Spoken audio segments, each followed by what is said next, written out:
ॐ ईश्वरो गुरुरात्मेति मूर्तिभेदविभागिने मूर्तिभेदविभागिने व्योमवद्व्याप्तदेहाय दक्षिणामूर्तये नमः। सदाशिवसमारम्भां शङ्कराचार्यमध्यमाम् अस्मदाचार्यपर्यन्तां वन्दे गुरुपरम्पराम्। ॐ सहना भवतु सहनौ भुनक्तु सह वीर्यं करवावहै तेजस्विनावधीतमस्तु मा विद्विषावहै। ॐ शान्ति शान्ति शान्तिः। ॐ पार्थाय प्रतिबोधितां भगवता नारायणेन स्वयं व्यासेन ग्रथितां पुराणमुनिना मध्ये महाभारतम् अद्वैतामृतवर्षिणीं भगवतीम् अष्टादशाध्यायिनीम् अम्ब त्वामनुसन्दधामि भगवत् गीते भवद्वेषिणीम् यं ब्रह्मा वरुणेन्द्ररुद्रमरुतः स्तुन्वन्ति दिव्यैस्तवैः वेदैः साङ्गपदक्रमोपनिषदैर्गायन्ति यं सामगाः ध्यानावस्थिततद्गतेन मनसा पश्यन्ति यं योगिनः यस्यान्तन्न विदुः सुरासुरगणाः देवाय तस्मै नमः। सर्वस्वरूपे सर्वेशे सर्वशक्तिसमन्विते भयेभ्यस्त्राहि नो देवी दुर्गे देवी नमोऽस्तुते। रोगानशेषानपहंसि तुष्टा हृष्टा तु कामान् सकलानभीष्टान् त्वामाश्रितान्नान्न विपन्नराणां त्वामाश्रिताः यश्रयतां प्रयान्ति। सर्वाबाधा प्रशमनं त्रैलोक्यस्याखिलेश्वरी एवमेव त्वया कार्यम् अस्मद्वैरिविनाशनम्। सर्वस्वरूपे सर्वेशे सर्वशक्तिसमन्विते भयेभ्यस्त्राहि नो देवी दुर्गे देवी नमोऽस्तुते।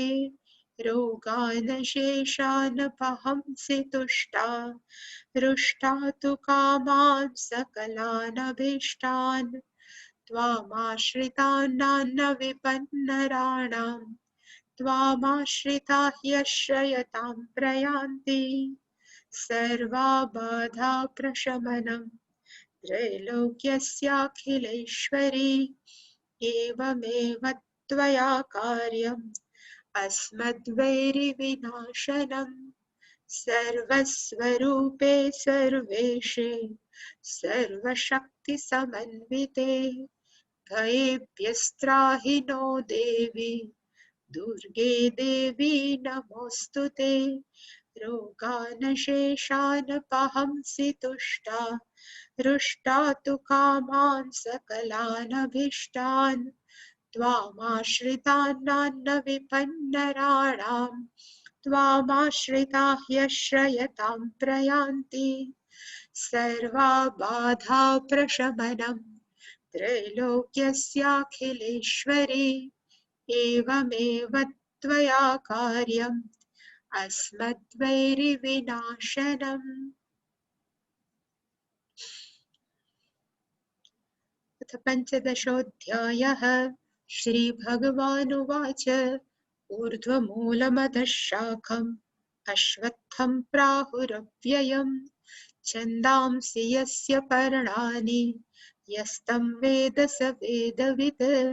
अधश्चोर्ध्वं प्रसुतास्तस्य शाखाः गुणप्रवृद्धा विषयप्रवालाः अधश्च मूलान्यनुसन्ततानि कर्मानुबन्धीनि मनुष्यलोके न रूपमस्येह तथोपलभ्यते नान्तो न चादिर्न च सम्प्रतिष्ठा अश्वत्थमेनं सुविरूढमूलम् असङ्गशस्त्रेण दृढेन चित्वा ततः पदं तत्परिमार्गितव्यम् यस्मिन् गता न निवर्तन्ति भूयः तमेव चाद्यं पुरुषं प्रपद्ये यतः प्रवृत्ति प्रसुता पुराणी।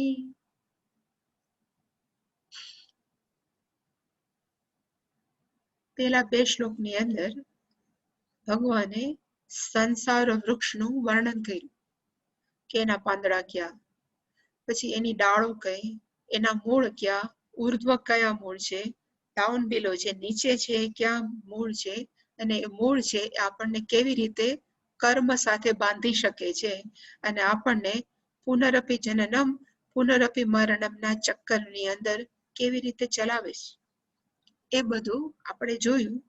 પછી ત્રીજો જે શ્લોક છે એની અંદર ભગવાને આનું વાસ્તવિક સ્વરૂપ કેવું છે, આ સંસાર વૃક્ષ છે એનું સ્વરૂપમ કેવું છે, એની ખરેખર આપણે એનું ઇન્વેસ્ટિગેટ કરીએ તો એ ખરેખર એ તત્વ કેવું છે એનું વર્ણન છે એ ત્રીજા શ્લોકમાં કર્યું. અને અસ્ય ન રૂપમ ઉપલભ્યતે, અસ્ય સંસાર વૃક્ષસ્ય સ્વરૂપમ ન ઉપલભ્યતે, અસ્ય સંસાર વૃક્ષસ્ય ન અંતઃ, સંસાર વૃક્ષસ્ય ન આદિ, અને એવી જ રીતે સંસાર વૃક્ષસ્ય ન સંપ્રતિષ્ઠા. અને અશ્વત્થ કેવું છે તો એના મૂળ છે અત્યંત કહેવાય ને કે સારી રીતે જકડાયેલા છે સંસાર સાથે. એમાંથી છૂટવું હોય તો કેવી રીતે છૂટવું, તો કે અસંગ શસ્ત્રેના દ્રઢેન ચિત્વા, આ સંસાર વૃક્ષમાં છૂટવા માટે કે એમને કાપવા માટે કયું શસ્ત્ર છે, તો કે એનું નામ છે અસંગતા. અને એ શ્લોકની અંદર ગઈકાલે આપણે હતા એટલે એમાં લખ્યું કે અસ્ય રૂપમ, એટલે કે અહીંયા માણસો જયારે સંસારનું એનાલિસિસ, ગુજરાતીમાં આઈ થિંક એને કહી શકાય કે પરીક્ષણ કરીએ ત્યારે સામાન્ય માણસો હંમેશા એવું વિચારે છે કે સંસાર વૃક્ષ કેવું છે, તો કે આપણને આશ્રય આપે છે. સંસાર વૃક્ષ કેવું છે, તો કે કર્મ કરીએ એવા ફળ મળે છે. સંસાર વૃક્ષ કેવું છે, તો કે એની અંદર ફૂલ છે, ફળ છે, રમણીય છે, આશ્રયદાતા છે. એટલે એને સામાન્ય માણસો છે એને સારી રીતે સ્વીકારી લીધું છે. એને સંસારમાંથી છૂટવા માટે કોઈ આરોધ નથી, કારણ કે તે લાઈક સંસાર, એટલે એને ગમે છે સંસાર. પણ અમુક વ્યક્તિઓ એવા છે સૂક્ષ્મ બુદ્ધિભી, જેની બુદ્ધિ છે એ સૂક્ષ્મ રીતે વિચારી શકે છે અને એ માને છે કે જેમ જેમ આપણે સંસારનું સ્વરૂપનું નિરીક્ષણ કરીએ ત્યારે એવું લાગે છે કે નિત્યત્વમ ન ઉપલભ્યતે, સંસાર છે એ લાંબો હોય એવું દેખાતું નથી, સંસારની અંદર સુખ હોય એવું બહુ લાગતું નથી.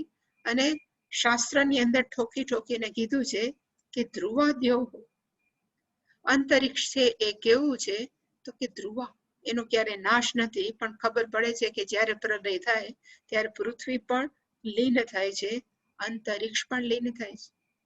અને એવી જ રીતે એવું લખ્યું તો કે સ્વર્ગ લોકા હા અમૃતમ ભજન્તે, સ્વર્ગના રહેવાસીઓ એને કહેવાય સ્વર્ગ લોકા, જે સ્વર્ગમાં રહેતા હોય એ બધાને શું પ્રાપ્ત થાય, તો કે અમૃતત્વ. પણ આ અમૃતત્વ કેવું છે, તો કે આપેક્ષિક, જ્યાં સુધી પુણ્ય છે ત્યાં સુધી સ્વર્ગમાં રહેવાનું અને પાછું આવવું પડે. એટલે કે એ લોકોને એવું લાગ્યું, જે સૂક્ષ્મ વિચાર વાળા કે આત્મજ્ઞાનીઓ છે એને, કે સંસારની અંદર ખરેખર જોવા જાય તો ક્યાંય સુખ નથી. એટલે પછી એ લોકોએ શું વિચાર્યું, તો કે અસ્ય રૂપમ ન ઉપલભ્યતે, આ સંસારનું સાચું સ્વરૂપ છે એ કોઈ દિવસ જણાતું નથી. કારણ કે સંસાર કેવો છે, એટલે જે મેં ગઈકાલે કીધું તો કે દૃષ્ટ નષ્ટ સ્વભાવ. આપણે સવારે ફૂલ ખીલવું એ જોઈએ, સાંજ પડે નષ્ટ. પછી એવી જ રીતે આપણે એમ જોઈએ કે આ પાંદડું છે એ સારું છે વૃક્ષનું, 3-4 દિવસ થાય નષ્ટ. એટલે કે સંસારની બધી જ વસ્તુઓ જે દેખાય છે એનો નાશ છે. એટલે કે સંસાર કેવો છે તો કે દૃષ્ટ નષ્ટ સ્વરૂપ. દૃષ્ટ એટલે કે દેખાય, દેખાય એનો શું થાય તો કે નાશ થાય. શરીરનો જન્મ થયો દેખાણો, જેવો શરીરનો જન્મ છે તો એની ડેટ ઓફ ડેથ નક્કી જ છે. આપણને ખબર નથી કે આપણી કઈ છે પણ છે જ, એટલે કે નષ્ટ. એટલે કે આખું સંસાર કેવું છે તો કે જેવી રીતે સ્વપ્ન શરૂઆત ને અંત વાળું છે, એટલે કે અનિત્ય છે. સંસાર કેવો છે તો કે અનિત્ય છે. સંસાર કેવો છે તો કે ઝાંઝવાના જળ જેવું લાગે, દૂરથી ઝાંઝવાનું જળ સાચું, નજીક જાય તો પાણી નથી. એવી જ રીતે સંસાર પણ છે માયા, જાદુગરના ખેલ. આપણને ખબર છે કે વાસ્તવિક નથી, એવી રીતે સંસાર પણ કેવો છે તો કે વાસ્તવિક નથી. અને અહીંયા ગંધર્વનગર, જ્યારે શાસ્ત્રની અંદર ગંધર્વનગર આવે એટલે આપણે જે નામ અમુક આવડતા હોય, દેવો, ગંધર્વો, કિન્નરો, એનમાં માયલું આ કાંઈ નથી. અહીંયા ગંધર્વનો અર્થ થાય વાદળાઓનું બનાવેલું ઘર. વાદળા એકબીજા સાથે ગોઠવાય અને જાત જાતની આકૃતિઓ બનાવે, એને કહેવાય ગંધર્વનગર. ઇવન અહીંયા નગરમ લખ્યું છે, ક્યારેક તો એમ પણ લાગે ગંધર્વ પટ્ટનમ. પટ્ટનનો અર્થ, પટ્ટનમનો અર્થ થાય સેન્ટ સિટી. એટલે કે જેમ વાદળાના આકારો છે દૃષ્ટ નષ્ટ, એવી રીતે સંસાર પણ કેવું છે તો કે સાચું સ્વરૂપ ન ઉપલબ્ધ. માણસો એમ માનતા હોય કે એકવાર જરાક દુઃખ આવ્યું છે, થોડુંક ભોગવી લેશું ને એટલે પછી આ દુઃખનો કેવો આવશે તો કે અંત આવશે. એટલે ભગવાને કીધું ન અંત, આ સંસાર વૃક્ષનો ન અંત. એમાં ક્યાંય છેવાડો હોય એવું લાગતું નથી. દુઃખ છે એ ક્યારે બંધ થતું જ નથી, નવા ને નવા સ્વરૂપે આપણી સામે આવે છે. અને સંસાર વૃક્ષનું છે ન આદિ. સંસાર વૃક્ષની શરૂઆત ક્યારે થઈ તો કે એનું શરૂઆત પણ નથી, એનો અંત પણ નથી. તો વચ્ચે કેવું છે તો કે નચ સંપ્રતિષ્ઠા. અત્યારે જે આપણે અનુભવીએ છીએ એ વાસ્તવિક છે તો કે નચ સંપ્રતિષ્ઠા, એ વાસ્તવિક નથી. અને વાસ્તવિક ન હોય એને સારી વેદાંતની ભાષામાં શું કહેવાય તો કે મિથ્યા. મિથ્યાનો અર્થ થાય જે છેમાંય નથી, જે નથીમાંય નથી, એની વચલી અવસ્થા છે એને કહેવાય મિથ્યા. આપણે એમ કહીએ, ગઈકાલે મેં કીધું હતું કે પોટ એટલે કે ઘડો છે એ છે, તો આપણે કહી શકીએ કે આ દેખાય તો છે. પછી જેવું આપણે પૂછીએ કે આ ઘડો છે કે માટી છે, આ બધું શું છે, એટલે આપણે કહીએ કે ના ના આમ તો છે તો માટી. એટલે ઘડો દેખાય છે ખરો, પણ જેમ સ્વરૂપ તપાસતા જાય ત્યારે ખબર પડે કે ઘડો નથી, એ તો માટી જ છે. તો ઘડો શું છે તો કે નામ છે, આકાર છે. એ જે નામ ને આકાર હોવું એને જ કહેવાય મિથ્યા. એની અંદર પોતાનું કહેવાય ને કે નક્કર વસ્તુ કઈ નથી. ઘડા નામની નક્કર વસ્તુ નથી. નક્કર વસ્તુ તો કઈ છે તો કે માટી. ઘરેણા છે આપણે કે કેવા નક્કર છે, પણ બંગડી છે એક નામ છે, એક આકાર છે. નક્કર વસ્તુ કઈ છે તો કે માત્ર સોનું. એવી રીતે સમગ્ર જગત જેમ જેમ આપણે એનું ઇન્વેસ્ટિગેશન કરતા જાય એમ દુનિયાની બધી જ વસ્તુ છે એક નામ છે, આકાર છે. એની અંદર નક્કરતા કઈ નથી. એ પોતાના અસ્તિત્વ માટે બીજા ઉપર આધાર રાખે છે. એટલે આ સંસાર વૃક્ષની નચ સંપ્રતિષ્ઠા, એનું ખરેખર સત્યતા જેવું કઈ નથી. અને કારણ કયું તો કે મિથ્યાત્વાદ, એ મિથ્યા હોવાને કારણે. હવે આવા સંસાર વૃક્ષને પાછા આપણે તો કેવા માનીએ છીએ કે અત્યંત સાચું છે, અત્યંત સાચું છે. એટલે સંસાર વૃક્ષના મૂળ આપણે કેવા કર્યા તો કે અત્યંત સુદૃઢ, ચારે બાજુ ખૂપી ગયા છે. આપણે કહેવાય ને સંસારના માયા જાળની અંદર મેં ખૂપી ગયા છે. અને એનો અર્થ કેવો થાય કે જેટલા સગાવાલા છે, જેટલા ફ્રેન્ડ સર્કલ છે, એ બધા સાથે આપણે ઇમોશનલી એટલા અટેચ છીએ કે કોઈ પણ કઈ થાય તો આપણે ધ્રુજી જાય. એનો અર્થ કે સંસાર સાથે આપણે કેવા છીએ તો કે અત્યંત આસક્તિથી બંધાયેલા છે. એને કહેવાય સુરૂઢ મૂળ. આટલું સંસારનું વર્ણન કર્યા પછી કોક જે થોડોક ચિત્ત શુદ્ધિ થઈ છે એને અર્થ ક્યારેક તો વિચાર આવે કે આવું સંસારનું વર્ણન કરે છે જે ખરેખર સાચું નથી, જેની શરૂઆત નથી, અંત નથી, અને અત્યારે દેખાય છે એ પણ વાસ્તવિક નથી, છતાં પણ આપણને પકડી રાખ્યું છે, તો એ સંસારમાંથી છૂટવાનો કોઈ ઉપાય ખરો? એટલે ભગવાને કીધું અસંગ શસ્ત્રેણ દ્રઢેન ચિત્ત. ધારો કે આ સંસાર વૃક્ષમાંથી છૂટવું હોય તો એ શસ્ત્રનું નામ, એ સંસાર વૃક્ષને કાપવું હોય તો જેવું પેલું ઝાડને કાપવા માટે કુહાડી જોઈએ, તો આમાં કઈ કુહાડી છે, કયું શસ્ત્ર છે? એટલે ભગવાને કીધું અસંગ રૂપ. અને અસંગતાનો અર્થ મેં ગઈકાલે કીધો એ વૈરાગ્ય. અને વૈરાગ્યનો પણ અર્થ જેની ઉપર આપણને આસક્તિ ન હોય. વાપરવી વાત જુદી છે, આસક્તિ હોવી વાત જુદી છે. સપોઝ દીકરાઓ હોય, પરિવાર હોય, પૈસા હોય, ઘરમાં રહેતા હોય, બધા જ સાથે પ્રેમથી બોલીએ, બધા સાથે કરીએ, પણ આ વ્યક્તિ જતી રહેશે તો હાય હાય મારું શું થશે? એને કહેવાય આસક્તિ. પછી એ પૈસો હોય, પછી કોઈ સંબંધ હોય, કે કોઈ પણ વસ્તુ હોય, એ અત્યંત આસક્તિ છે, ખરાબ છે, વાપરવાની ના નથી. જનક રાજાએ બધું જ વાપર્યું, છતાં જનક રાજાને આસક્તિ નહોતી. અને પેલા બ્રહ્મચારી પાસે કાંઈ નહોતું તો એ કૌપિનમાં પણ આસક્તિ છે. એટલે કે આસક્તિનો અર્થ આ મારું છે, એ જેમાંથી જતું રહે એને શું કહેવાય? તો કે વૈરાગ્ય. અને એનું નામ જ છે અસંગતા. બધામાં હોવા છતાં બધાથી પર, એને કહેવાય અસંગતા. અને અસંગતા આપણામાં આવે ક્યાંથી?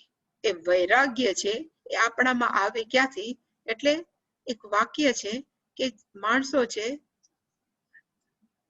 વૈરાગ્ય ઉત્પન્ન કરવા માટે એક જ આ વાક્ય યાદ રાખી શકે કે અનિત્ય વસ્તુમાંથી નિત્ય સુખની આશા ન રાખે. દુનિયાના સંપૂર્ણ જગત છે અનિત્ય જ છે. પછી માણસો હોય, પૈસો હોય, પદ હોય, પ્રતિષ્ઠા હોય, રિલેશનશીપ, એ બધી જ વસ્તુઓ કેવી છે? તો કે અનિત્ય. અને આપણને એમ થાય કે મારી સાથે સતત રહે, હું છું ત્યાં સુધી બધા રહેવા છે, એવું પાછા મારે પછી જે થવું થાય. એ જે પણ વિચાર છે એને માણસો કહેવાય કે કેવું છે? તો કે આસક્તિ. પણ જે અનિત્ય વસ્તુ છે એની પાસે ક્યારે નિત્ય સુખમ ન અપેક્ષતે, એની પાસે ક્યારે પણ નિત્ય સુખની અપેક્ષા ન. બધું વ્યવહાર કરો પણ મનમાં હંમેશા એક વિચાર રાખો કે આ બધું ક્યારે જશે, we don't know. Let be our mind prepared. આપણું મન આપણે શું કરવાની જરૂર છે? તો કે તૈયાર રાખીએ. કોઈ પણ ઘટના ક્યારે પણ ઘટે, આપણું માઇન્ડ તૈયાર હોવું જોઈએ, આપણું મન તૈયાર હોય, એને કહેવાય વૈરાગ્ય. અને એ વૈરાગ્ય છે એને ભગવાને કીધું કે પાછો શું કરવો પડે?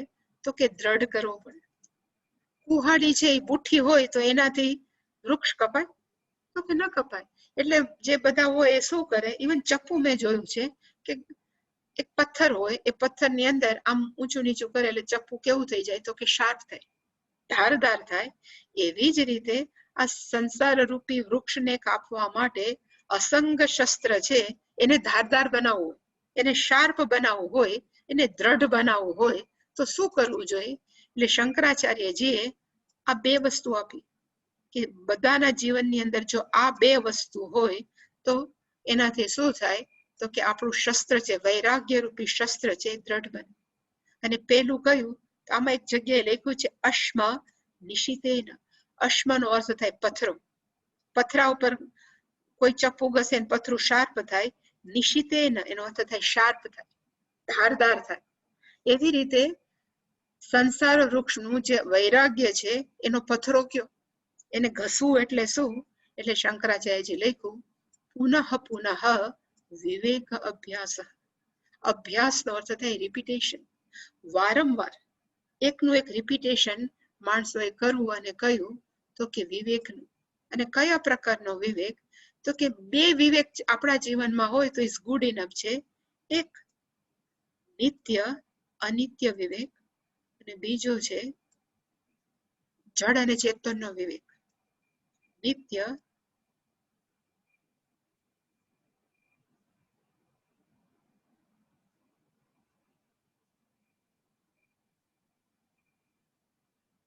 અનિત્ય વિવેક, અને બીજો છે જડ ચેતન. જડનું શાસ્ત્રમાં સારું નામ છે અનાત્મા. એટલે માણસોને એમ થાય કે આત્મા અનાત્માનો વિવેક આપણને ન ફાવે, પણ આત્મા અને અનાત્મા એટલે જડ ચેતન. જડ એટલે કે અનાત્મા અને ચેતન એટલે આત્મા.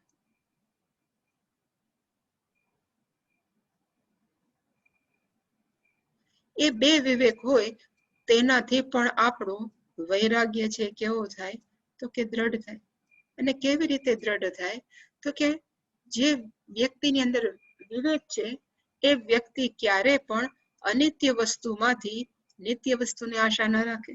એ પહેલો વિવેક છે. કે સંબંધ છે, પછી પતિ પત્ની હોય, માતા પિતા હોય, ભાઈ બહેન હોય, બધા જ સંબંધ કેવા છે તો કે અનિત્ય છે.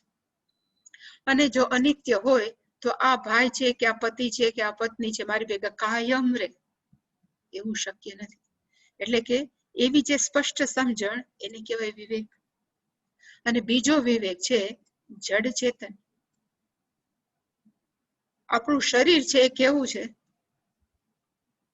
આપણને બધાને ખબર છે. આપણે રોજ મૃત્યુ નોંધ વાંચીએ છીએ અને એમાં આવે છે કે શરીર કેવું છે કે જડ છે. તો એ જડ ને શું કહેવાય તો કે અનાત્મા છે. હવે અનાત્મા છે એ નિત્ય છે કે અનિત્ય? ઓબ્વિયસલી અનાત્મા. શરીર છે એ જડ છે અને શરીર હંમેશા કેવું છે તો કે અનિત્ય છે. તો આપણે વધારે કેર કોની કરીએ છીએ? શરીરની કરીએ છીએ કે હું કોણ છું એ જાણવાની? ખાવું થી લઈને આખો દિવસ આપણે શરીરને કેમ પાળવું પોષવું, શરીરને કેમ સાચવવું, શરીરને કેમ બ્યુટીફુલ બનાવવું, એ બધું જ આપણે અનાત્માના ઉપર જ જોર આપીએ છીએ. એવી જ રીતે મન છે આપણું. એ મન છે જડ છે કે ચેતન? તો મન પણ આપણને ખબર જ છે કે એ જડ છે, છતાં મનના વિચારો જે જડ છે એને આપણે કેમાં ખપાવીએ છીએ તો કે ચેતન તત્વ. એને પણ શું કહેવાય તો કે અવિવેક. એટલે કે શરીર અને મનને ચૈતન્ય માની અને આપણા બધો વ્યવહાર કરીએ એને કહેવાય અવિવેક. અને શરીર અને મનને એવું જાણવું કે શરીર અને મન છે એ કેવા છે તો કે અનાત્મા છે, એની અંદર બેઠેલો હું કેવો છું તો કે ચેતન. એ સમજણ છે એને કહેવાય વિવેક. એટલે ભગવાને કીધું પુનઃ પુનઃ વિવેક. વારંવાર એક દિવસની અંદર આપણે 1000 વાર આવો વિવેક કરવો પડે ને તો પણ પછી એક વખત આપણું મન ટેવાઈ જશે, કેળવાઈ જશે, પછી વિવેક કરવાની જરૂર ન રહે. પણ શરૂઆતમાં તો માણસોએ આ મનને આદત પાડવી જ રહી. જ્યાં વધારે પડતા આપણે ખેંચાઈ જઈએ કોઈ પણ સંબંધમાં, કોઈ પણ ની અંદર, ત્યારે આ બંને નિત્ય અનિત્ય અને આત્મા અનાત્મા. ઘણી વાર એમ કે અમારી ભેગા આ વ્યક્તિ રહી હોત તો કેવું સારું. પણ આપણને ખબર છે કે કોઈ પણ વસ્તુ અહીંયા નિત્ય નથી, તો આગળ પાછળ તો થવાનું જ છે. એ સ્વીકારીને માણસ જો બધું સ્વીકારી શકે એને જ કહેવાય પુનઃ પુનઃ વિવેક. અને અભ્યાસનો અર્થ એ જ રિપીટેશન. સતત મનને કહેવું પડે કે ભાઈ તું સમજ આ બધું સંસાર છે મિથ્યા છે, એમાં વાસ્તવિકતા કાંઈ નથી. આવું ને જવું, કોકનો અરાઇવલ વહેલો છે, કોકનું ડિપાર્ચર મોડું છે. એટલે માણસોનું કોઈનું જાવું વહેલું છે, કોકનું જાવું મોડું છે. આપણા હાથમાં નથી તો સ્વીકારવાનું. જેમ જેમ એને કહેવાય વિવેક. એક પેલું આ શાંકર ભાષ્યમાં લખ્યું છે આ જ અધ્યાયના. અને બીજું શંકરાચાર્ય જે લખ્યું પરમાત્મા અભિમુખ્ય નિશ્ચય દૃઢીકૃતે. પરમાત્માને ધ્યાનમાં રાખી સતત મનની અંદર આ જ નિશ્ચય કે હું શરીર અને મન નથી. પણ અહીંયા આમાં ખાલી આપણે આપણી બુદ્ધિથી મનને કીધા કરવાનું કે આત્મા અનાત્મા વિવેક કે નિત્ય અનિત્ય વિવેક. પણ અહીંયા આપણી ભેગા કયું તત્વ વધારે ભગવાન શંકરાચાર્યએ જોયેલું? ઈશ્વર. ઈશ્વરને શરણે જાય કે ઈશ્વરને સાથમાં રાખીને આપણે આ બધા વિવેક કરીએ તો આપણો આ નિશ્ચય છે વધારે કેવો થાય તો કે દ્રઢીકૃત, વધારે દ્રઢ થાય. કારણ કે સામાન્ય માણસને કોક પકડવાનો આધાર જોઈએ. અને આધાર દુનિયાના બધા કેવા છે તો કે અનિત્ય છે. દુનિયાના બધા જ સંબંધો અનિત્ય હોય તો એક આધાર છે જે ક્યારેય આપણાથી છૂટવાનો નથી, અને કયો છે કે પરમાત્મા. એની સાથે આપણે એક સંબંધ ડેવલપ કરીએ. હું હંમેશા કહું કે કેટલા બધા આપણે સંબંધો રાખીએ છીએ, પતિ પત્ની, માતા પિતા, ભાઈ બહેન, કાકી માસી, કેટલા સંબંધો છે, મિત્ર છે. તો એક સંબંધ આપણે ભગવાન સાથે પણ ન કેળવી શકીએ કે ભાઈ તું કોણ છો?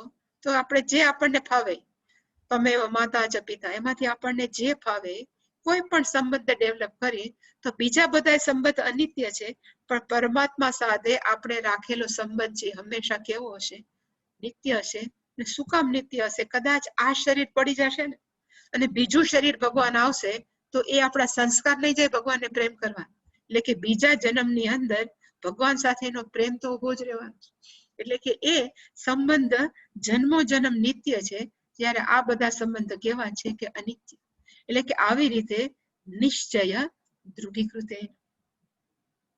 આ શાંકર ભાષ્યમાં છે અને હું એક કહું છું, એક શંકરાનંદી ભાષ્યમ છે જે ગીતાજી ઉપર જ લખેલું છે. એને આ 3 બીજા ઓપ્શન આપ્યા કે આવી રીતે પણ મનની અંદર આપણે વૈરાગ્યને શાર્પ કરી શકીએ કે ધારદાર કરી શકીએ. શંકરાચાર્ય જે લખ્યું હતું પુનઃ પુનઃ વિવેક, જ્યારે શંકરાનંદી નામના એક સંન્યાસી છે એને લખ્યું કે પુનઃ પુનઃ વિષયેષુ દોષ દર્શન.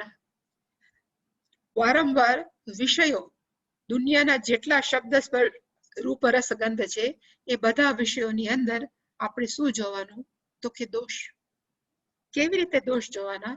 કે સપોઝ જે ડાયાબિટીસ થયા હોય બધાને ગળ્યું બહુ ભાવે. આપણે કહીએ કે ગળ્યું નહીં ખાવાનું, એટલે કે તમારા હાથે આવે તમને કઈ ન થાય, પણ ગમે એમ કરીને ગળ્યું ખાઈ જાય. પણ આપણે પછી એને શું કહીએ? તો કે દોષ દર્શન. વધારે ડાયાબિટીસ હોય ને તમે જો શુગર ખાઓ કોઈ પણ તો એનાથી શું થાય? તો કે ડાયાબિટીસ વધે. પછી જે આપણા વાઇટલ ઓર્ગન છે એ ફેલ થાય. એને જે સતત કહેતું રહેવું એને કહેવાય દોષ દર્શન. વધારે પડતું ટીવી જોવું, વધારે પડતું મોબાઈલ ની અંદર જાત જાતનું જોવું, એનાથી આપણી આંખ ખરાબ થાય. કોઈ પણ સંબંધ છે એના એ પાસેથી આપણે વધારે પડતી સુખની આશા રાખીએ, એ ન રાખવી. કારણ કે બધાનું મગજ એક સરખું ન હોય, મૂડ ના ચેન્જ થતા હોય. એ જ કહેવાનું, એને કહેવાય પુનઃ પુનઃ દોષ દર્શન. એટલે કે આ બીજો ઉપાય છે આપણું વૈરાગ્ય દ્રઢ કરવા માટે. આમાં બીજો ઉપાય લખ્યો કે આપણા મનની અંદર એક ભય ઉત્પન્ન કરવા. અને કયો બંધ? તો કે બહુ કોઈ પણ વસ્તુ વાલી લાગવા માંડે એટલે તરત આપણે મનને કહી શકીએ જો તું બંધાઈશ, જો બંધાઈશ ને તો વળી પાછું સંસ્થાની અંદર સુવિરૂઢ મૂલમ થશે. Be careful, be careful. એવી રીતે જનિત ભય પર્પઝફલી શું કરવાનો? તો કે ઉત્પન્ન કરવાનો. અને કેવો ભય? તો કે બંધકત્વ બુદ્ધિ. તું જેની ઉપર આસક્તિ રાખીશ ત્યાં તારી બુદ્ધિ કેવી થઈ જશે? તો કે બંધાઈ જશે. આવું કરવાથી પણ માણસોને શું થાય? તો કે વૈરાગ્ય દ્રઢ થાય. કારણ કે આપણને આ બધું વિચારવા માટે ખાલી કલાક મળે છે, બીજું બધું વિચારવા માટે આપણી પાસે 10 કલાક છે કે તમે મારા છો અને હું તમારા વગર નહીં હાલું. એના કરતા આ બધા માણસોએ શું કરવાની જરૂર છે? તો કે આ ડેવલપ કરવાની જરૂર છે, આ બધા વિચારો. અને છેલ્લે એને લખ્યું તીવ્ર મોક્ષ ઈચ્છા. જો માણસની અંદર અત્યંત તીવ્ર મોક્ષ ઈચ્છા થાય તો બીજું બધું છે કેવું થઈ જાય? તો એની મેળે જતું. પણ જો તીવ્ર મોક્ષની ઈચ્છા હોય તો આપણે બધાની તો જનરલ પીપલ ઇન જનરલ મોક્ષની ઈચ્છા કેવી છે? તો કે કંઈક હાલો ને મોક્ષ જોઈ લઈ એવું છે. પણ જેની અત્યંત તીવ્ર થાય ત્યારે જ માણસને શું થાય? તો કે વૈરાગ્ય ઉત્પન્ન થાય. મેં ઘણી વાર કીધું છે કે પૂજ્ય સ્વામીજીનું એક સ્ટાન્ડર્ડ એક્ઝામ્પલ છે તીવ્ર મોક્ષ ઈચ્છા એટલે શું. એ કહેતા હતા કે અત્યારે તો બધી ફ્લાઇટ્સ ની બહુ કન્વીનિયન્સ થઈ ગયું છે. ફોરેનમાં જવું હોય તો ડાયરેક્ટ ફ્લાઇટ હોય અમેરિકા જવાની ને કોઈ પણ જગ્યાએ. પહેલામાં એવું હતું કે જર્મનીની અંદર ફ્રેન્કફર્ટ નામનું એક એરપોર્ટ છે. એ એરપોર્ટમાં પછી બધી ફ્લાઇટ આપણે કેમ વિરમગામમાં ગાડી બદલીએ, ફ્રેન્કફર્ટ ની અંદર ગાડીઓ પ્લેન બદલતા હતા. અને ત્યાં આપણે ઉતરવું જ પડે ને ત્યાંથી બીજી ફ્લાઇટ કોઈ પણ જગ્યાની ત્યાંથી પકડવી પડે. એટલે સ્વામીજી કે એ તો અમેરિકા બહુ જતા એટલે કે અમારે ફ્રેન્કફર્ટ ઉતરવું પડે. પછી એક ત્યાં એક મોટું એક સાઇન બોર્ડ હોય. એટલે સાઇન બોર્ડ એટલે કે કઈ ફ્લાઇટ ક્યારે ટેક ઓફ થશે એનું લિસ્ટ હોય. અને 1 થી 25 લિસ્ટ હોય, 1 થી 25 લિસ્ટ. એમાં જે એમ કે હવે બોર્ડિંગ સ્ટાર્ટ, બોર્ડિંગ સ્ટાર્ટ તો એ ત્રીજેથી કહે, પણ પેલું હોય એ જસ્ટ ટેક ઓફ થતું હોય ને ત્યારે એનાઉન્સમેન્ટ કરે કે આ ફ્લાઇટ છે અત્યારે ટેક ઓફ થાય છે, અને જ્યારે ટેક ઓફ થાય ત્યારે ગડ ગડ ગડ અવાજ આવે, એટલે બધા માણસોને ખબર પડે કે ભાઈ ફ્રેન્કફર્ટ થી ઇંગ્લેન્ડ જવાની કે કોઈ પણ જવાની ફ્લાઇટ હવે શું થઈ તો ટેક ઓફ થઈ. પછી કે અમે જઈને જોઈએ કે ભાઈ અમારો વારો ક્યારે છે, આપણે અમારે પ્લેન ઉપડવાનો, તો એમ કે 25-26 છે, તમે નિરાતે બેસી કે જરાક 10 ઉપર આ સાઇન બોર્ડમાં ઉપર આ અમારી ફ્લાઇટ નો નંબર આવે ત્યારે જરાક ચેકિંગમાં જવાનું, સિક્યોરિટી ચેકિંગમાં પછી જાશું એમ. 10-12 સુધી અમે બેઠા રહીએ, પછી 3-4 આવે એટલે પછી ધીમે ધીમે બોર્ડિંગ ચાલુ થાય, અને 1 આવે એટલે શું થાય તો કે ગડગડ. સ્વામીજી કે આવું બધું હું જોતો હતો તો પૂજ્ય સ્વામીજી જ આવો વિચાર કરી શકે, પણ કે મને એવો વિચાર આવ્યો કે સામાન્ય માણસો છે એ બધા એમ કે મારે મોક્ષ લેવો છે, મારે મોક્ષ પ્રાપ્ત કરવો છે, પણ એની મોક્ષની ઈચ્છા કેવી છે તો કે આ સાઇન બોર્ડ ની અંદર 25-26 ના નંબર હોય ને એવી લેશું, હજી ક્યાં ઉતાવળ છે, લેશું હજી ફલાણું ઉપર ઘણું બધું કમિટમેન્ટ બાકી છે, છોકરાને પરણાવવા છે, છોકરાને રમાડવાના છે, એના છોકરાને પાછા મારે હજી કરવાનું છે, એવું કઈક નું હજી જાત્રાએ જવું છે, ફલાણું કરવું છે, એવી બધી જ કમિટમેન્ટ છે. એ પછી આપણને જો નિરાત હોય તો વળી ક્યારેક મોક્ષ શું જાણશું. એટલે કે માણસોને મોટા ભાગે કેવું હોય તો કે દુનિયાની કમિટમેન્ટ વધારે છે, મોક્ષની નથી. પણ જે વ્યક્તિ એવું વિચારે કે બસ મારે જીવનની અંદર બીજું કાંઈ નથી જોતું, છોકરાઓને જે કરવું એ કરે કે બીજાને જે કરવું એ કરે, મારે માત્ર શું જોઈએ છે તો કે મોક્ષ, તો એ ફ્લાઇટ કેવી હોય તો કે પેલી ગડગડ અવાજ થાય, અને ગડગડ અવાજ થાય એટલે માનવું કે આ ફ્લાઇટ છે તો જ્ઞાન પ્રાપ્તિ માટે કેવી થઈ છે તો કે ટેક ઓફ થઈ છે. એ જે ઈચ્છા થાવી બીજું કાંઈ ન જોઈએ એને કહેવાય તીવ્ર મોક્ષ ઈચ્છયા. એ વ્યક્તિ છે એને વૈરાગ્ય પછી સહજ છે. હવે મારે વૈરાગ્ય ડેવલપ કરો એવું ન થાય, પણ માણસની મનની અંદર મોક્ષની ઈચ્છા હોવી જોઈએ. એને કહેવાય દ્રઢેન ચિત્તો. આ રીતે આપણી અસંગ વૈરાગ્ય છે માણસોએ શું કરવો જોઈએ તો કે દ્રઢ કરવો જોઈએ, ધારદાર કરવો જોઈએ, સંસાર વૃક્ષને કાપવો. અને પછી વૈરાગ્ય દ્રઢ થઈ ગયો, ધારદાર થઈ ગયું, કહેવાય ને વૈરાગ્ય રૂપી શસ્ત્ર, પછી કરવાનું શું તો કે ચિતવા. કોને કાપી નાખો તો કે સંસાર વૃક્ષ. અને કેવી રીતે કાપવું એટલે શંકરાચાર્યજી લખ્યું સંસાર વૃક્ષમ સબીજમ ઉદ્ધૃત્ય. આખા સંસાર વૃક્ષને બીજ સાથે ઉપાડી નાખો, નહીતર બીજ રે તો વળી પાછો કોટો ફૂટે, વળી પાછો અંકુર થાય, વળી પાછું થાય. એટલે લખ્યું સબીજમ, સંસાર વૃક્ષને ઉખાડવું પણ કેવી રીતે તો કે બીજ સાથે. અને અહીંયા બીજનો અર્થ કયો તો કે અજ્ઞાન રૂપી બીજ. હું કોણ છું એનું અજ્ઞાન જો એકવાર નીકળી જાય તો પછી માણસને ક્યારેય સંસાર વૃક્ષની અંદર આવવું ન પડે. એટલે કે એક આવું લખ્યું, અને બીજું એને લખ્યું કે ચિતવાનો અર્થ શું થાય તો કે વ્યુત્થાય. માણસોએ આ 3 વસ્તુ છે એ છોડી દેવી પડે. વ્યુત્થાય ત્યક્ત્વા એને કહેવાય પરિત્યક્ત્વા. અને કઈ તો કે સર્વ એષણા. અને સર્વ એષણાની અંદર આપણને 3 જે બાય હાર્ટ છે, લોકેશણા, પુત્રેષણા અને વિત્તેષણા. કારણ કે મોટા ભાગના માણસોને રસ કેમાં હોય તો કે દીકરામાં રસ હોય, દીકરામાં રસ હોય, પણ ભગવાનમાં કેટલો રસ તો કે ન હોય. પણ એ જયારે વ્યુત્થાય દીકરા માટેની એષણા છૂટી જાય. પછીનું છે વિત્તેષણા.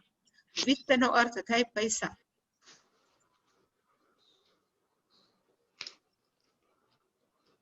જેના મનની અંદર પૈસાની લાલસા છૂટી જાય એ વ્યક્તિ છે એ પણ મોક્ષ વૈરાગ્ય પ્રાપ્ત કરવા માટે કેવો છે તો કે સમર્થ છે.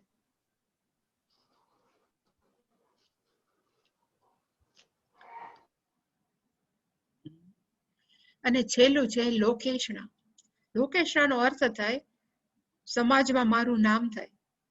હું હંમેશા કહું કે માણસો એમ થાય કે આપણે તો બધા સામાન્ય માણસો છીએ, અમુક મોટી હસ્તી હોય ને સમાજમાં નામ થવાનું હોય, પણ સમાજમાં નામ ન હોય પણ આપણને નામ પામવાની ઈચ્છા તો હોય કે ઘરમાં મારો ભાવ પૂછાય, 5 માણસો છે એ અમને એક રિસ્પેક્ટ આપવું પડે, મારો ભાવ પૂછાવવો પડે, એને પણ કહેવાય લોકેશણા જ. કારણ કે માણસો એક્સપેક્ટેશન આપણે ઓળખીતા હોય એમાં જ રાખે, પણ એમાંથી પણ જ્યારે છૂટી જાય ત્યારે એને કહેવાય સર્વ એષણા યુત્થાય. જ્યારે મનમાંથી એષણાનો અર્થ ઈચ્છા, બધી જ ઈચ્છા છૂટી જાય અને પછી આ સંસાર વૃક્ષને અજ્ઞાન બીજ સહિતમ ઉદ્ધૃત્ય એને શું કરવાનું તો કે કાઢી નાખવાનું, તોડી નાખવાનું. હવે આવું બધું ભગવાને કહી દીધું, પણ કરવું કેવી રીતે? તો એનો માર્ગ એને કીધો કે આવી રીતે સંસાર વૃક્ષને છીતવા આપણે કાપી શકીએ, પેલા સાથે અજ્ઞાન સાથે. એ ચોથો મંત્ર આપણે શ્લોક તો બોલી લીધું, પણ એનો અર્થ તતઃ તત્પદમ પરિમાર્ગિતવ્યમ યસ્મિન ગતા ન નિવર્તન્તિ ભૂયઃ તમ એવ ચ આદ્યમ પુરુષમ પ્રપદ્યે યતઃ પ્રવૃત્તિઃ પ્રસૂતા પુરાણી.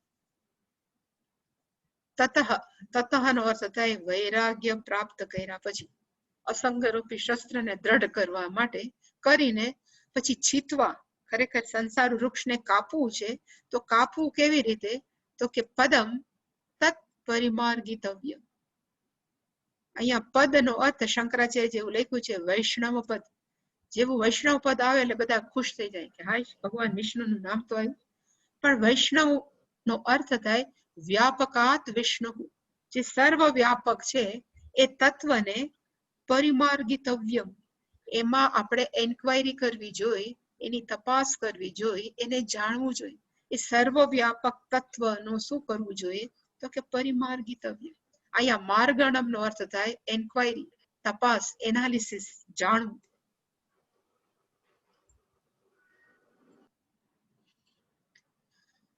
અને એકવાર હું સપોઝ જાણી લઉં તો એનાથી શું થાય? એટલે ભગવાને કીધું યસ્મિન ગતાહા, એકવાર જાણી લેવાથી, યસ્મિન જાણી લેવાથી, ગતાહા નો અર્થ થાય પ્રાપ્તાહા, એને જાણવાથી, ભૂયઃ ફરીવાર, સંસાર વૃક્ષે ન નિવર્તન્તિ, પાછા એ વ્યક્તિ છે એ આ સંસારની અંદર ન નિવર્તન્તિ, એ પાછા નથી આવતા. અને માણસોએ એ પ્રાપ્ત કરવા માટે હજી પણ એક શું કરવાની જરૂર છે? તો કે તમે વચાદ્યમ પુરુષમ પ્રપદ્યે, એ પદને જાણવા માટે કે સંસારમાંથી પાછા ન આવવા માટે પ્રપદ્યે, શરણાગતિ, જે મેં કીધું હતું કે ઈશ્વર, એની શરણાગતિ હોવું જોઈએ. અને અહીંયા એને ઈશ્વરને નામ કયું આપ્યું? તો કે પુરુષમ. હવે તો તમે પુરુષ સુક્તમ ભણી લીધું છે, એટલે પુરુષનો અર્થ થાય સર્વવ્યાપક, જે સર્વવ્યાપક જે તત્વ છે એને માણસોએ શું કરવું જોઈએ? તો કે પ્રપદ્યે, એને શરણાગત થવું જોઈએ. અને ભગવાન ઈશ્વર ક્યારે આવ્યા? તો કે આદ્યમ, સૌથી પહેલા જે ઈશ્વર છે એ જ પરમાત્માને માણસોએ શું કરવું જોઈએ? તો કે શરણે જવું જોઈએ. અને એ ઈશ્વર કેવા છે? એટલે એના માટેનું કીધું એને કે યતઃ યસ્માત ઈશ્વરાત પ્રવૃત્તિ. આ બધું અત્યારની સંસારની અંદર જે પણ એક્ટિવિટી આપણને દેખાય છે એ કેવી થઈ? તો કે પ્રસૂતા, એ બધી ઉત્પન્ન થઈ. એ પરમેશ્વર માંથી જ આખું જગત જે ઉત્પન્ન થયું, એ પરમાત્માને આપણે શું કરવું જોઈએ? તો કે શરણે જવું જોઈએ. અને આ પ્રવૃત્તિ કેવી છે? હમણાં થઈ છે? તો કે ના, પુરાણી પ્રવૃત્તિ. પુરાણી નો અર્થ થાય હંમેશા જે એવર ફ્રેશ છે. પૂરા અપી નિત્ય નૂતન. શંકરાચાર્યજી હંમેશા એની વ્યાખ્યા આપે કે પુરાણ નો અર્થ આપણને એમ થાય કે એન્શિયન્ટ, એટલે અત્યંત જૂનું હોય ને એને પુરાણ કહેવાય. પણ પૂરા અપી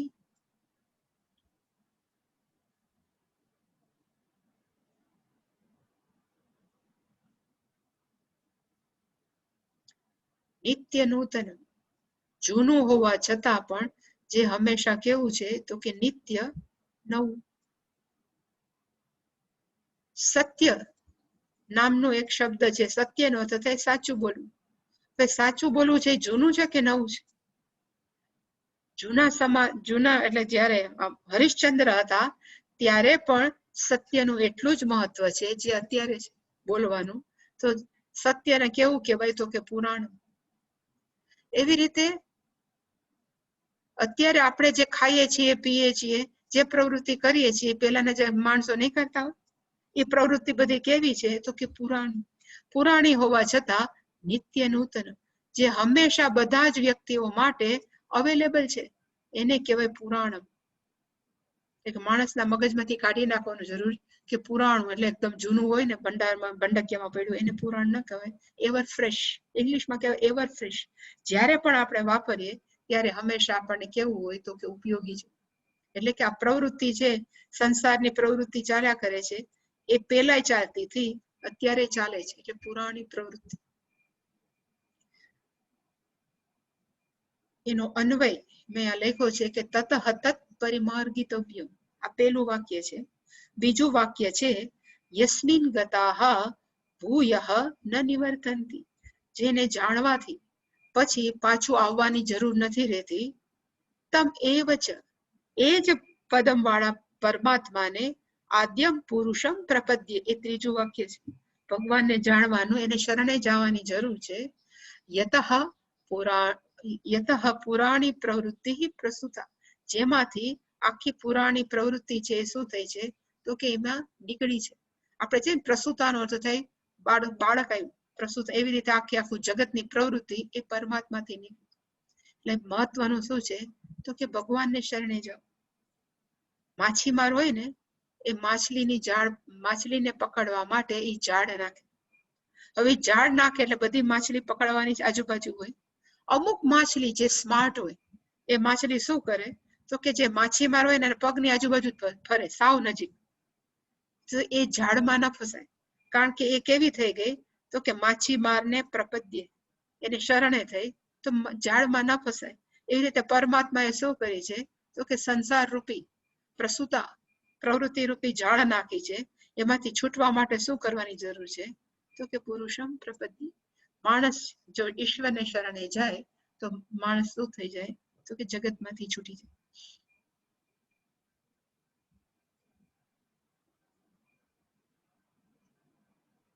સંસાર,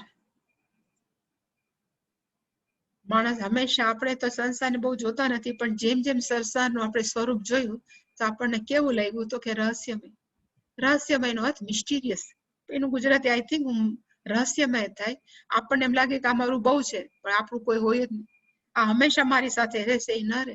એટલે કે જગત હંમેશા કેવું છે તો કે બહુ વિચિત્ર છે, આપણે એને જાણી ન શકીએ. તો જે વ્યક્તિ વિચારે કે મારે આ જગતમાંથી છૂટવું છે તો હું કેવી રીતે છૂટવું, એટલે આટલા શ્લોકની અંદર ભગવાને 4 શિસ્ત આપી કે ડિસિપ્લિન આપી કે જે પોતાના જીવનની અંદર આ 4 જ, એટલે જ મેં કીધું કે 15મો અધ્યાય માણસો આત્મસાત કરે કે પચાવી જાય તો એને બીજું કોઈ ઉપનિષદ ભણવાની જરૂર નથી.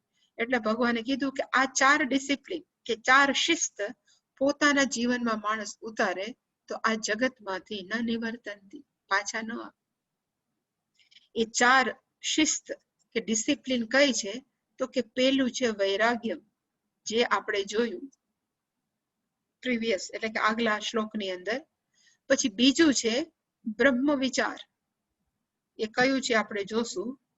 ત્રીજું છે શરણાગતિ પ્રપત્તિ, તમે ચાદ્યમ પુરુષમ પ્રપદ્ય, શરણાગતિ ને પ્રપત્તિ. અને ચોથું છે સદગુણાહ, જે આના પછીના શ્લોકમાં આવશે. નિર્મન મોહ ચિત્તસંગ દોષાહ અધ્યાત્મ નિત્ય. એ બધા જ આપણા સ્વભાવની અંદર કે આપણા કેરેક્ટરની અંદર, આપણા ચારિત્ર્યની અંદર આ સદગુણો છે એ આપણે ઉતારવા જઈએ તો આ બધું ઓટોમેટિક થાય. નિર્માણ મોહ એ આના પછીના શ્લોક.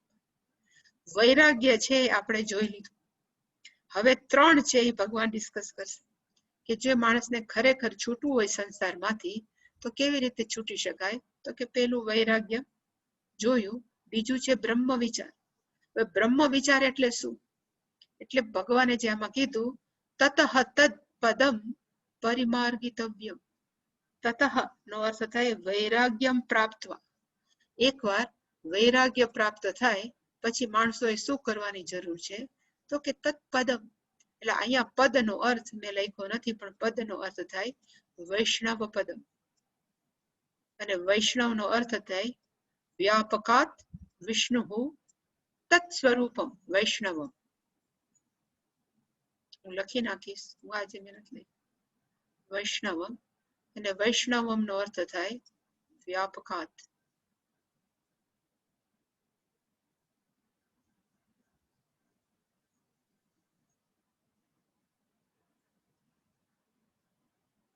અને કયું તત્વ છે જે સર્વવ્યાપક છે? તો કે ઈશ્વર તત્વ. એટલે ઈશ્વરનું બીજું નામ વિષ્ણુ એટલે પડ્યું છે.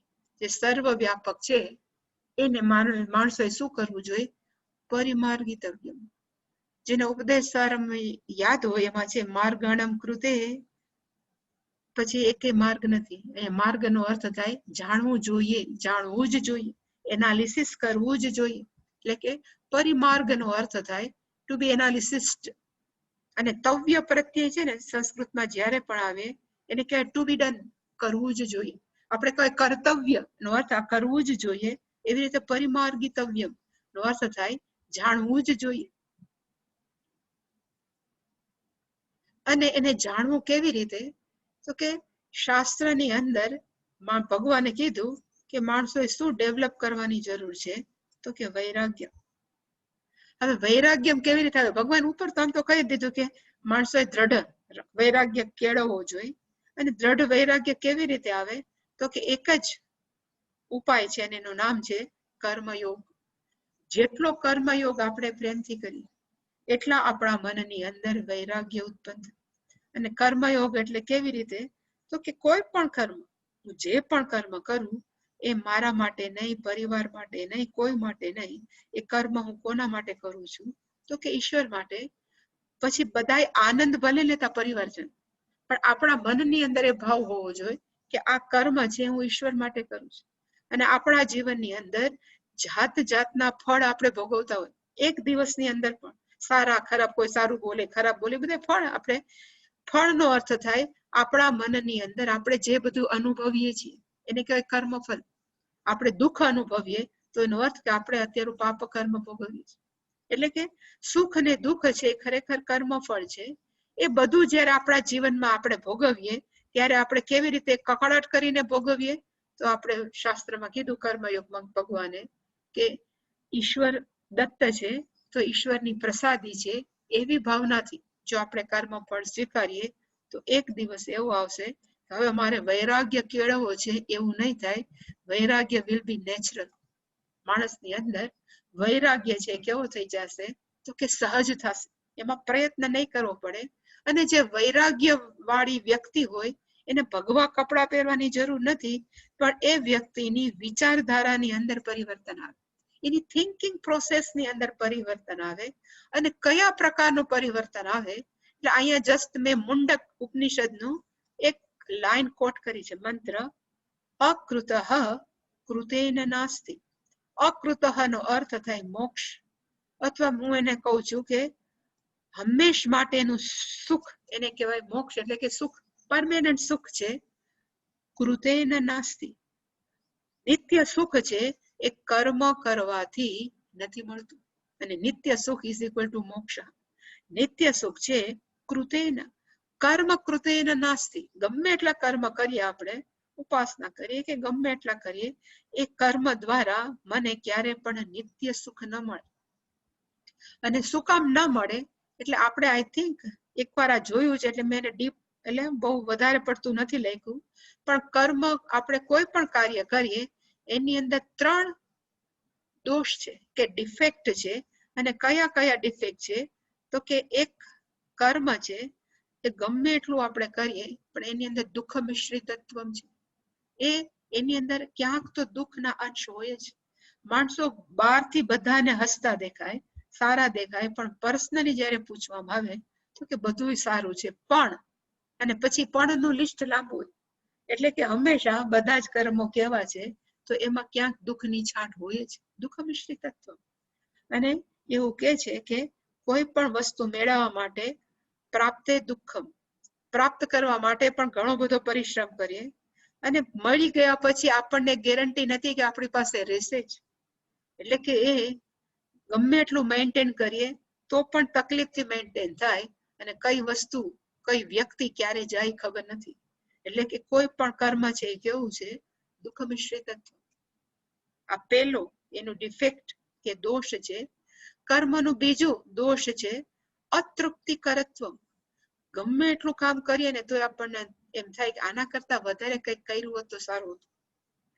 100 નો ચેક આવે કે 1000 નો ચેક આવે તો આપણને એમ થાય કે 2000 આવ્યા હોત તો કેટલા સારું.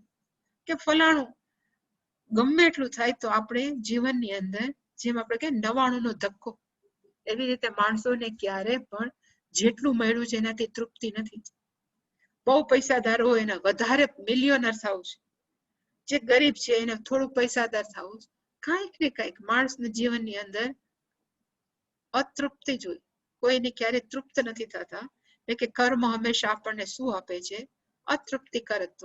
અને છેલ્લું, કર્મ આપણે કરીએ તો એ હંમેશા કર્મનું ફળ આપણને કેવું છે? તો કે બાંધે છે, આપણને ગુલામ બનાવે. જેટલા આપણે કર્મ કરીએ, કર્મ આપણને ગુલામ બનાવે. આપણે કર્મ કરી કરીને એસી વસાયું. હવે એસી છે એ આપણું માલિક છે કે આપણે એના ગુલામ છીએ? આપણને ખબર છે કે આપણે એસી ના કેવા છીએ? તો કે ગુલામ છીએ. એસી તો બહુ મોટી વસ્તુ થઈ ગઈ. આપણે રાખીએ કે ઘરમાં કોક રામો રાખ્યો, કોક બેન રાખ્યા કામ કરવા માટે. હવે રામો આપણે માનીએ છીએ કે આપણું કર્મ કરવા આવે છે, એટલે આપણે એના માલિક છીએ.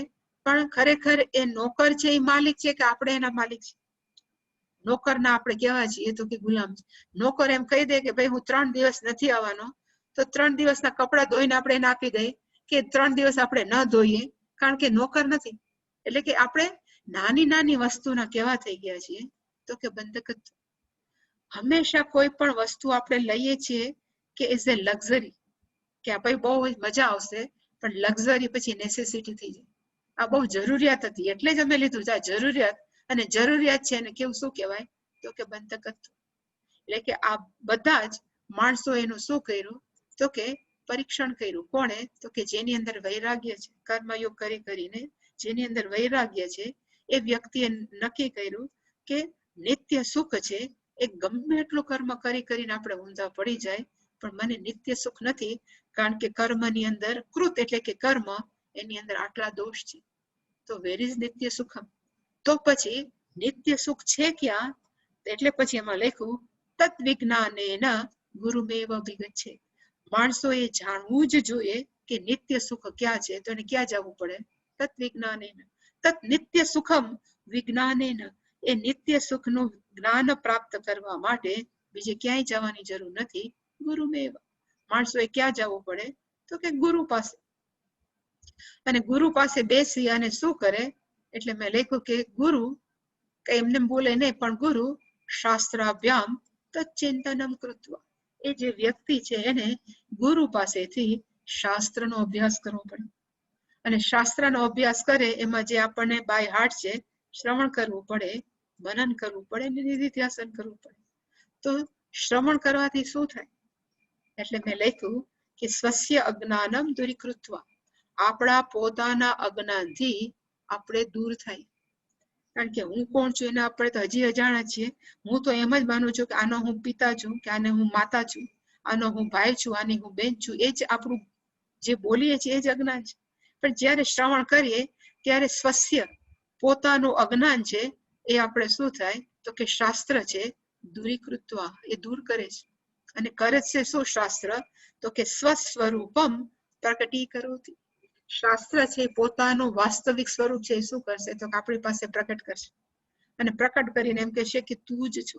તારે કે નિત્ય સુખ પ્રાપ્ત કરવા જવાની જરૂર નથી, તું પોતે જ. અને શાસ્ત્ર શું કહેશે? તો કે ત્વમ પૂર્ણ, ત્વમ વ્યાપક, નિત્ય, ચૈતન્ય રૂપ ઇતિ અવબોધયતિ. શાસ્ત્ર આપણને શું બીજું શીખડાવશે? તો શાસ્ત્ર એ જ કહેશે કે તું પૂર્ણ છો, એક પણ દોષ નથી તારામાં. ત્વમ પૂર્ણ. અને પૂર્ણ પાછું કેવું છે? તો કે વ્યાપક, ઓલ પરવેડિંગ. એ કેવું છે? તો બધી જ જગ્યાએ વ્યાપક છે. અને વ્યાપક તત્વ પાછું કેવું છે? તો કે નિત્ય છે, એનો ક્યારેય નાશ નથી. અને એ વ્યાપક નિત્ય પૂર્ણ તત્વ કેવું છે? તો કે હંમેશા રહેશે, ચૈતન્ય તત્વ. એવું તું છો એવું શાસ્ત્ર છે ભણાવશે. શાસ્ત્ર પાસેથી ભણી લીધું, ગુરુ પાસે બેસીને શાસ્ત્ર ભણી લીધું પછી બીજો પ્રશ્ન કયો આવે? તો કે આપણી બુદ્ધિને તત જ્ઞાનમ બુદ્ધ્યા નિશ્ચિતમ કરોતિ. કે એક જ્ઞાન છે, આપણે બુદ્ધિ વડે શું કરશું? તો કે નિશ્ચિત કરવાની જરૂર. ગુરુનું પેલા તો શબ્દો છે ગુરુના છે, ગુરુ પોતાની બુદ્ધિથી બોલે છે, શિષ્યને સમજાઈ ગયું. પણ મનનથી શું થાય? તો કે એ જે જ્ઞાન છે આપણી બુદ્ધિની અંદર શું થઈ જશે? તો કે બેસી જશે. કે શાસ્ત્ર જે કહે છે એ સાચું જ છે, એમાં કઈ ખોટું નથી. પણ બુદ્ધિએ સ્વીકાર્યું, હજી મને નથી સ્વીકાર્યું, આપણા મને. એટલે પછી શાસ્ત્રે કીધું કે હજી તારે કરવાની શું જરૂર છે? તો કે તત જ્ઞાનમ મનસી સ્થાપયતિ. એ જ્ઞાન છે એ આપણા મનની અંદર બેસી જવું જોઈએ. કારણ કે મનની અંદર જ પ્રોબ્લેમ છે, બુદ્ધિની અંદર પ્રોબ્લેમ નથી. જે પણ તકલીફો છે ક્યાં છે? તો કે મનની અંદર પ્રોબ્લેમ છે. એટલે કે આ બધું જ્ઞાન છે, ત્વમ પૂર્ણ વ્યાપક નિત્ય, એ તો અત્યારે આપણી પાસે બધા પાસે તો છે, છતાં આપણે દુઃખી તો છીએ જ ને. એનો અર્થ કે બુદ્ધિને ખબર પડી છે પણ મનની અંદર નથી. એટલે કે માણસોએ કરવાની શું જરૂર છે? તો કે પોતાના મનની અંદર એને બેસાડી દેવાની જરૂર છે. આ નવા સંસ્કાર છે, નવું જ્ઞાન છે, એને મનસી સ્થાપયતિ.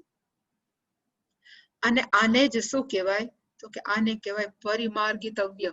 આ જે 3 શબ્દો છે જે ભગવાને કીધું ને, તત પદમ તત્પરિમાર્ગિતવ્યમ, એ તત પદમ તત્પરિમાર્ગિતવ્યમ, આ 3 નો સરવાળો એને કહેવાય તત પદમ તત્પરિમાર્ગ્ય. જાણવું જ જોઈએ કે આપણે, કારણ કે કૂતરા બિલાડા ગધેડા નહીં જાણી શકીએ કે આપણે કોણ છીએ. જાણી કોણ શકશે?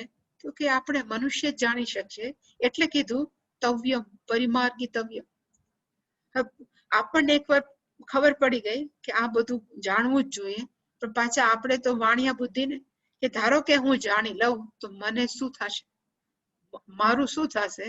એટલે એને કીધું કે એ જાણવાથી તારું પરિણામ શું આવશે? એટલે કે એ જ મુંડકમાં કીધું બ્રહ્મવિત બ્રહ્મેવ ભવતિ. જે શાસ્ત્રમાં કીધું કે નિત્ય પૂર્ણ વ્યાપક જે ચૈતન્ય સ્વરૂપ છે એનું નામ શું છે? તો કે બ્રહ્મ છે. હવે એ બ્રહ્મને જાણવા વાળો પોતે પણ શું થઈ જશે? તો કે બ્રહ્મેવ ભવતિ. એક વ્યક્તિ છે એ પોતે નિત્ય વ્યાપક પૂર્ણ બધું થઈ જશે. એ મારે બોલવું પડે, પણ હંમેશા એને ખબર પડે કે આ જ હું છું. જેવી રીતે સૂર્ય છે એ વાદળા નીચે ઢંકાયેલો હોય, અને સૂર્ય વાદળા જતા રહે એટલે સૂર્યને કેવું ન પડે કે હવે હું સૂર્ય થઈ ગયું. સૂર્ય એમ કે હવે હું પ્રકાશ. એવી રીતે ચૈતન્ય રૂપી સૂર્ય આપણા મનની અંદર પ્રકાશે જ છે. પણ અત્યારે શું છે? તો કે અત્યારે દુઃખના જાત જાતના વાદળાઓ આપણે ઘેરાઈ ગયા છે. જ્ઞાનથી શું થશે? એ વાદળા હટશે. જેવા વાદળા હટશે એટલે આપણે શું બોલીએ છીએ કે હું કોણ છું? તો કે હું બ્રહ્મ છું. બનવાની જરૂર નથી, હું છું જ. એટલે કે બ્રહ્મેવ બ્રહ્મવિદ બ્રહ્મેવ ભવતિ. હવે આ હું જાણી લઉં તો પછી એનાથી મને શું થાય? છતાં કે સપોઝ ખબર પડી ગઈ કે અહમ બ્રહ્મ, તો એનાથી શું ફાયદો થાય? એટલે એને કીધું ભગવાને બીજી લાઈનમાં, યસ્મિન ગતાહ ન ભૂયઃ ન નિવર્તન્તિ.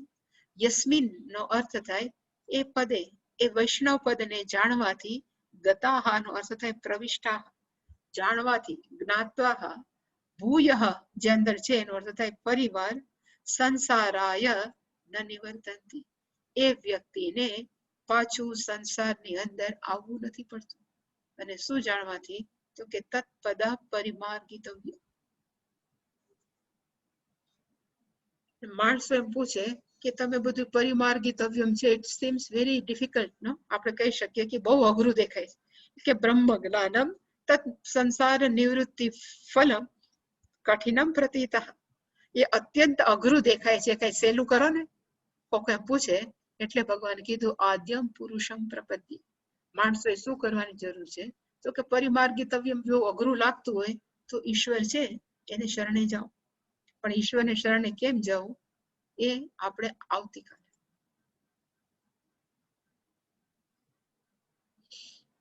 કોઈ પ્રશ્ન આની અંદર?